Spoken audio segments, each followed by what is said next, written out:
শ্ৰদ্ধাঞ্জলি অনুষ্ঠানটো সোণাপুৰত কৰিছে, এইটো ভাল কথা। তেওঁ থাকে শদিয়াত, শদিয়াৰ পৰা সোণাপুৰ আহি পাইছে মানুহৰ গান। কাৰ জোৰত আহিব, তেওঁৰ জোৰত আহি পাইছে ৰাজীৱ শদিয়াৰ জোৰত।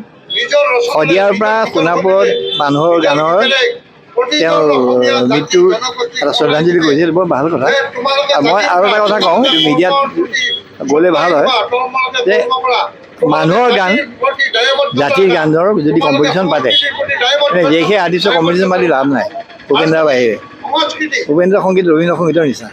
গতিকে এনেই এটা মই অনুৰোধ কৰিছোঁ, তাৰমানে সংযুক্ত সমাজবাদী মঞ্চৰ মানুহখিনি অলপতে বস্তুটো গৰম হৈ থাকোঁতে যদি কৰে, বিহুৰ আগে আগে যদি মানুহৰ গান, হৃদয়ৰ গান আৰু জাতিৰ গান, এই তিনিটা কেটেগৰাইজ কৰি পেলাই যদি কম্পিটিশ্যন পাতে ইয়াতে পাতিব দিছোঁ। এই ৰাস্তাটো দেখাওক সোণাপুৰে।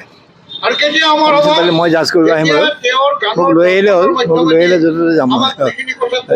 কম্পিটিশ্যন পাতিলে তেতিয়া সেই মানুহৰ গানবিলাক কি বস্তু, কাৰ বস্তু, তেওঁ নিজৰে যে বস্তু মানুহৰ গান বুজি নাপায় শিল্পীবিলাকে।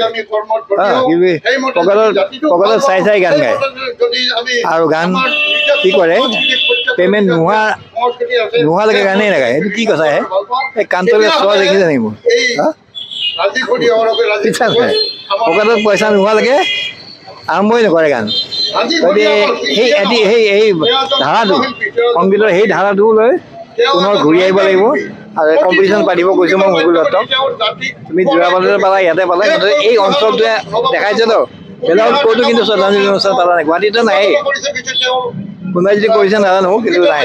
গতিকে শুনাৰ পৰা আৰম্ভ কৰিছে, কম্পিটিশ্যনটো পালা।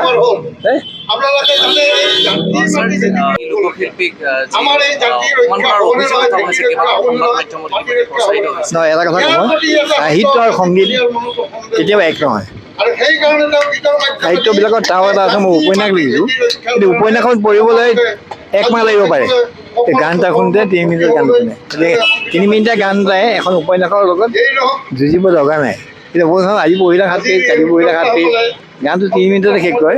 গতিকে মই গানক সদায় ওপৰত ৰাখোঁ সাহিত্যতকৈ। লোকশিল্পী আমাৰ কি নাম তাইৰ, এই ফুলেশ্বৰী গোৱা ছোৱালীজনীৰ নামটো পাহৰিছোঁ মই। তাইক 2টা গান গোৱাৰ পিছত নমাই দিছে, সেইটো বেয়া কাম কৰিছে। 5টা গান গাবলৈ যোৱাই নাই, তাই 3টা গান গাবলৈ গৈছিলে। গতিকে এইবিলাক কাজিয়া, যদি সংস্কৃতিত যদি কাজিয়া হয়, জাতি জীয়াই নাথাকে। চাওক, আমাৰ অসমৰ কাৰণে খুব দুৰ্ভাগ্যৰ বিষয় যে ৰাজীৱ শদিয়াৰ নিচিনা এজন উদীয়মান জাতি মাটিক ভাল পোৱা, মানুহক ভাল পোৱা, প্ৰকৃতিক ভাল পোৱা, নিজৰ জাতি মাটিৰ অধিকাৰক সাব্যস্ত কৰাৰ শিল্পী এজন হঠাৎ আমাৰ মাজৰ পৰা হেৰাই গ'ল। আমাৰ অসমবাসীৰ কাৰণে আটাইতকৈ দুখ লগা বিষয় এইটোৱেই। আমি গায়ক বহুত পাইছোঁ, পইচাৰ কাৰণে হওক বা নিজক প্ৰতিষ্ঠা কৰাৰ কাৰণে শিল্পী হওক, আমি বহুত ধৰণৰ পাইছোঁ। কিন্তু ৰাজীৱ শদিয়া এনেকুৱা এজন ব্যক্তি যিজনে খুব কম সময়তে অসমৰ জাতি মাটি ভেটিৰ অধিকাৰ সাব্যস্তৰ কাৰণে, নিজৰ সংস্কৃতিক সুৰক্ষাৰ কাৰণে, মানুহৰ কাৰণে গীত গাই গ'ল, প্ৰকৃতিৰ কাৰণে গীত গাই গ'ল। আমাৰ প্ৰতিটো পৰম্পৰা জীৱনৰ লগত সংগতি ৰাখি দিয়ে তেখেতে যি গীত ৰচনা কৰিলে, আজি তাক মানুহৰ মাজলৈ কঢ়িয়াই লৈ আহিছে। আৰু সেইজনে শিল্পী আমাৰ খুব অকালতে বুলি কৈছোঁ, খুব কম বয়সতে, মাত্ৰ 40টা বছৰ বয়সতে আমাৰ মাজৰ পৰা হেৰাই যাবলগীয়া হ'ল। সেইটো আমাৰ অসমবাসীৰ কাৰণেই খুব দুৰ্ভাগ্যৰ বিষয়। আৰু সেই ৰাজীৱ শদিয়াই যি মানুহৰ মাজত আত্মীয়তাৰে, সহজ সৰল জীৱন ধাৰণেৰে নিজৰ যি সৃষ্টিৰাজি, নিজৰ সংগীতৰ মাজেৰে মানুহৰ মাজত কৈ গ'ল, সেইকাৰণে আজি গোটেই অসমবাসী ৰাইজে তেখেতৰ ওচৰত মৰ্মাহত হৈছে আৰু দুখৰ অনুভৱ কৰিছে। আৰু সেইতে আমি আজি আমাৰ সন্মিলিত যি গণসাংস্কৃতিক বাহিনী তৈয়াৰ কৰিছিলোঁ, অসমৰ গোটেই জাতি সত্তাবিলাকৰ মানে আমাৰ অধিকাৰ সাব্যস্তৰ কাৰণে, সাংস্কৃতিক ধাৰা এটা আনিবৰ কাৰণে, আৰু সেই বাহিনীৰ দ্বাৰাই আজি আমি সোণাপুৰস্থিত তেখেতৰ প্ৰতি গভীৰ দুখ প্ৰকাশ কৰি তেখেতৰ যি চিৰযুগমীয়া যি আমাৰ গীত মাত ৰচনা কৰি গ'ল, তাৰ কাৰণে শ্ৰদ্ধাঞ্জলি আমি জ্ঞাপন কৰিছোঁ। যাতে অসমৰ ৰাইজৰ মাজত তেখেতৰ নিচিনা আৰু আমি শিল্পী বিচাৰোঁ, যিয়ে জাতি মাতৃ নাহকে নিজৰ সম্পূৰ্ণ সত্তাক মানুহৰ মাজলৈ লৈ যাবলৈ চেষ্টা কৰিব।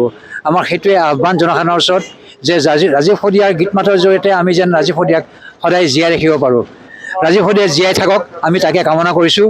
তেখেতে শৰীৰ ত্যাগ কৰিছে, কিন্তু তেখেতে যি সৃষ্টি কৰি গ'ল মানুহৰ অধিকাৰ সাব্যস্তৰ কাৰণে যি ত্যাগ কৰিলে, আৰু সেই ত্যাগক আমি সৰ্বোচ্চ হিচাপে লৈ মানুহৰ মাজলৈ তেখেতৰ চিন্তাধাৰাক কঢ়িয়াই লৈ যোৱাৰ কাৰণে আজি এই গুৱাহাটীৰ সোণাপুৰস্থলীত আমি বিভিন্ন শিল্পী সত্তাক লৈ, আমি জনসাধাৰণক লৈ আমি তেখেতৰ শ্ৰদ্ধাঞ্জলি অনুষ্ঠান আমি উদযাপন কৰিছোঁ আজি।